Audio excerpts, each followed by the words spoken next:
একদিন পরেই নতুন বছর, স্কুলে স্কুলে হওয়ার কথা বই উৎসব। তবে মাধ্যমিকের সব শ্রেণীর বই এখনো মেলেনি, প্রাথমিকের মিলেছে চাহিদার তুলনায় কম।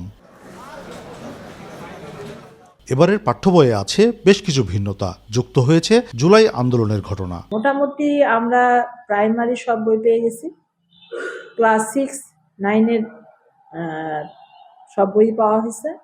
কারিগরির কিছু বই আমরা পেয়েছি, শুধু ট্রেডের বই মনে হয় বাকি আছে।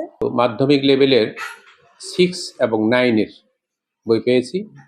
7 এবং 8 অর্থাৎ সপ্তম এবং অষ্টম শ্রেণী এখনো বই পাইনি। আমরা নতুন বই এবার পার্থক্য দেখছি, জুলাই যে গ্রাফিতি সেই প্রায় সব বই দেওয়া আছে এবং এটা বাচ্চারা এই গ্রাফিতি পাওয়ার পরে তারা শিখবে, জুলাই সম্পর্কে তারা জানতে পারবে। বইগুলো খুবই চমৎকার, আকর্ষিত, তারা পেজগুলো সুন্দর, বইগুলো অনেক সুন্দর লাগছে দেখতে। বছরের প্রথম দিনেই সব শিক্ষার্থীদের বই দেয়া সম্ভব হবে না বলে জানিয়েছেন শিক্ষা কর্মকর্তারাও। তবে বছরের প্রথম মাসেই সরবরাহের চেষ্টা আছে সরকারের, দাবি এই কর্মকর্তাদের। ক্লাস 6-এর বই পেয়েছি 5,67,060টি বই, আর ক্লাস 9-এর 3,70,385টি বই পেয়েছি। ক্লাস 7 এবং ক্লাস 8-এর কোনো বই আমরা এখনো পাই নাই। শতভাগ তো কোনোবারই ওরকম 1 তারিখের মধ্যে আসে না। এখন প্রত্যেকটা ক্লাসের বই আমি নিশ্চিত করতে পেরেছি যে প্রত্যেক ক্লাসে প্রত্যেকটা বাচ্চা যেন কিছু কিছু করে বই পায়।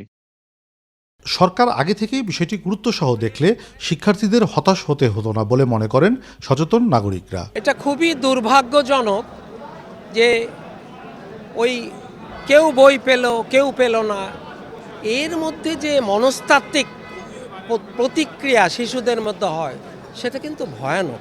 জেলা শিক্ষা অফিস জানিয়েছে, প্রাক প্রাথমিক পর্যায়ে 41,626 সেট, প্রাথমিকে 11,19,204 ও মাধ্যমিকে 22,07,000 বইয়ের চাহিদা আছে।